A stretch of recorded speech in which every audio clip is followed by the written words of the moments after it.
Well, we've just come off the air from another exciting night of action live in London at the 229ers. This busy summer schedule that Rev Pro is keeping rolls on. Dave Bradshaw here, along with Revolution Pro owner and matchmaker Andy Quildan. Andy, we've got a lot to talk about coming out of all the action we've just seen. First of all, it was a really emotional start to the night. I know you were in the ring to dedicate the evening to Dylan Shah, a fan who we lost recently. Yeah, absolutely. And look, it's always sad when we lose a member of our wrestling family. And I don't use that term loosely because I genuinely believe, especially in our small knit community, being a niche of a niche of a niche, it doesn't matter what promotions you go to, and then Dylan supported them all, it doesn't matter what promotions you go to.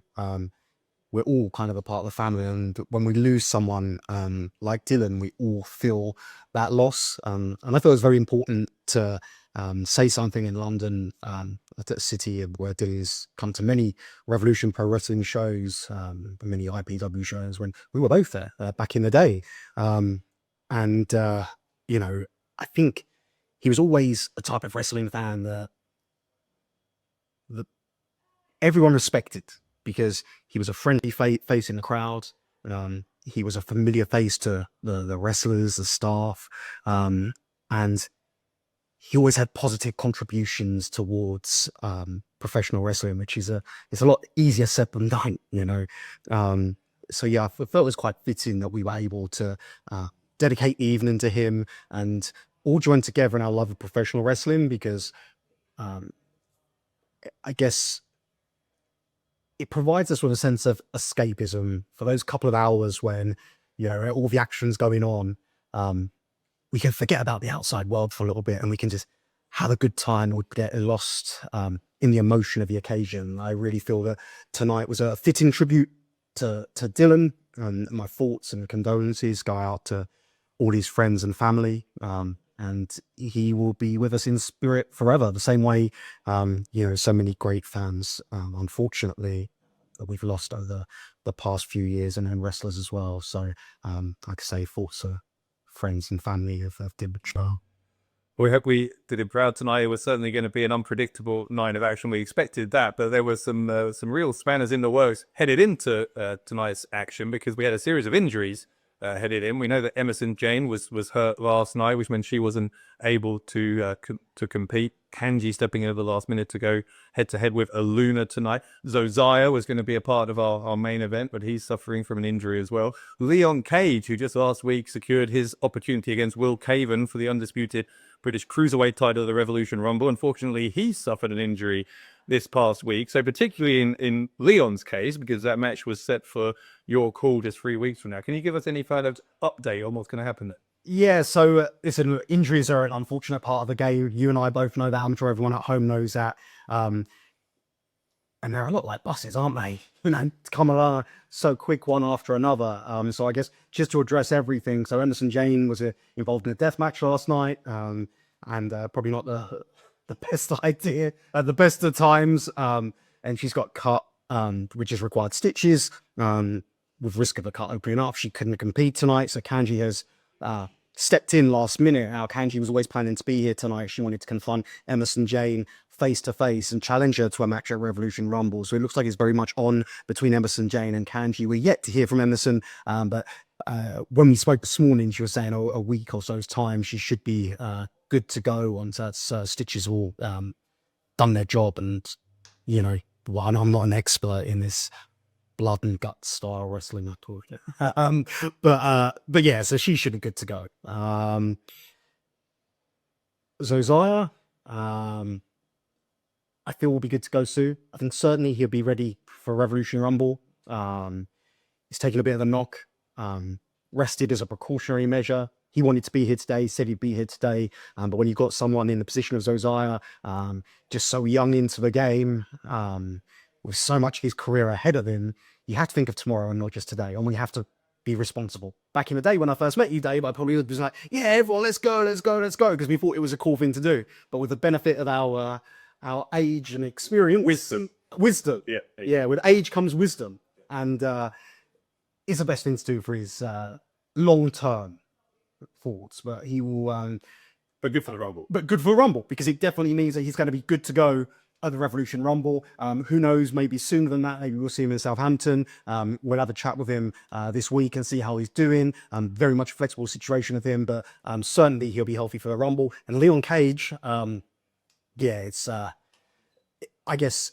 a much longer term injury for Leon Cage. I know he's taking everything. I mean, anyone who's ever met Leon Cage or spoken to Leon Cage knows he's one of the most positive human beings and professional wrestlers around. I think he's an absolute asset to our locker room at just 17 years of age.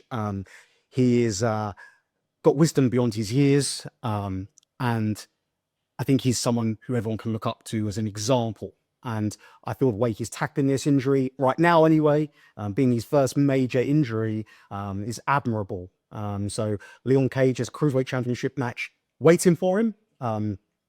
Whenever he's good to go, he's earned that right. He will get that right. But yes, what does that mean for the Cruiserweight Championship? What does that mean for the Revolution Rumble? Will Caven, obviously still the champion, he wants to know, the world wants to know. And what we're going to do, we're going to spice up the British J Cup even further.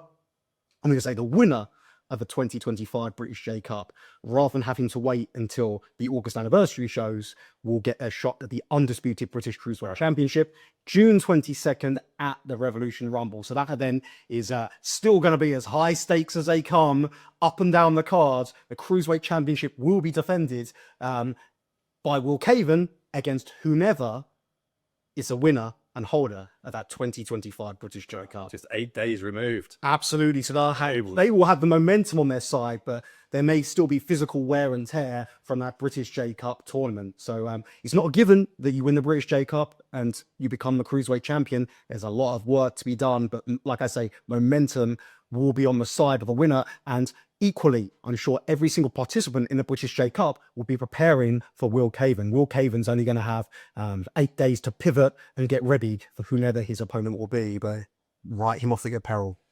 Well, speaking of who his opponent might be, we know that the bracket for the British J Cup is shaping up. We already knew coming into the 229 today that Ace Austin, Adam Priest, Chris Ridgway already qualified for that tournament. Whoever won out of that three-way match that started tonight between the Flying Bryant brothers would then also be added to the bracket. Nino Bryant, the eldest of the Bryants, winning that. A very interesting development after our match tonight between Leon Slater and Cameron Kai. Leon saying that Liam Slater, his coach, had pulled some strings and that Cameron Kai is now entered into the British J Cup. You want to clear that up for us? Not really, no, but look, I had a chat with Liam. Liam is, I'm not sure how to put it, but he's very convincing. He's one of the smartest minds when it comes to professional wrestling. When it comes to guiding someone's career, you heard the words that Leon Slater said about Liam, about Coach Slater, and the way he's guided his career. And Liam came with a very good sales pitch as to why Cameron Kai should be included in this tournament and the progression it will help him in his professional wrestling career. Anyone who knows me, anyone who knows Revolution Pro Wrestling knows I'm all about trying to further people's careers, trying to bring through young talent, trying to take risks on talent. And look, Cameron Kai was one of the favourites to win it last year. And of course, if you remember back to last September, Will Caven ruined that party. And he jumped Cameron Kai after his match and before the that four-way final as well, meaning that Cameron Kai didn't get a fair shake there. Everyone who's competed alongside and against Cameron Kai, from Leon and Liam Slater to your Leo Rushes of this world, they've got nothing but positive things to say about this young man. And I think that this is a pivotal year in Cameron Kai's career. And the British J Cup could just be the start of something big for Cameron Kai.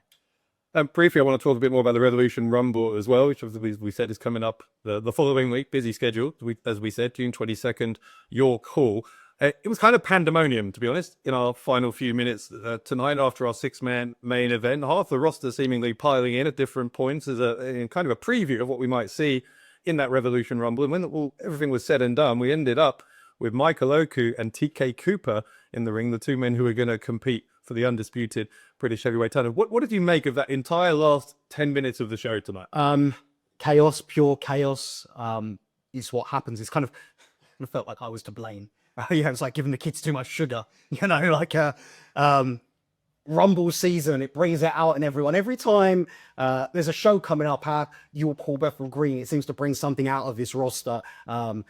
It gets vicious, it gets nasty, there's testosterone flying all over the place, there's bodies flying all over the place, and we certainly witness chaos in those closing moments, that closing stretch of a show, and like you say, it all coming down to TK Cooper and Michael Oku, almost poetically, I feel, because I feel like, look, whilst the winner of the Revolution Rumble gets a match of their choice, I think the match for many people is the undisputed British Heavyweight Championship, and the destination of the undisputed British Heavyweight Championship, when the dust settles and the smoke clears, will be either TK Cooper or Michael Oku. And I just feel TK had some very pointed words, and you write TK Cooper off at your peril. I've been guilty of it in the past. I may have even been guilty of it recently. You heard him allude to the fact earlier on today that he wasn't booked to be here tonight. He was actually in Bristol with Attack Wrestling. He came to me, he said, well, I need it. I said, I don't think so, my friend. But I guess that was He showed up, innit? overlooked. Well, I feel like at the time, it would look, at the time, he still had to get through a quarterfinal against Leon Slater, and he still had to get through a semi-final and a final. And we didn't know who those opponents, but when you look at it, you look at the level of competition that TK Cooper, the journey that he's been on to get. Just added to the chip on his shoulder, though, isn't it? Yes, it has. Yeah. And am I a contributing factor to that? Perhaps. Are the fans a contributing factor to that? Perhaps. Are people like yourself and Gideon a contributing factor to that? Perhaps. But ultimately, it's put TK Cooper in this kind of mind frame where he's got the biggest match of his career coming up, and he's not going to want to let that opportunity slip. And I think there was some pointed remarks towards one Chuck Mambo as well. And I'm not stirring stuff. I'm very intrigued and interested to see what's going on with that relationship. But there's a lot of questions, and even, in that melee tonight and all the people declaring for the Rumble, and it just raises perhaps more questions than answers. But that's what it's all about, isn't it? That's what Revolution Pro Wrestling is about. And finding out the answers to those questions is a hell of a lot of fun. And there you go. We kept you a long time tonight. I've had a lot of questions for you tonight, but just briefly next week, we're live in Southampton. Absolutely. We'll see you there in Southampton. And then the train keeps rolling. 1 week later, Stevenage, Jacob. 1 week later, a Revolution Rumble. 1 week off. And then back to business right back here at the 229. We love it. It's what we do. Pro wrestling at its best. Thank you, everyone. See you in Southampton. Andy, thanks for joining us.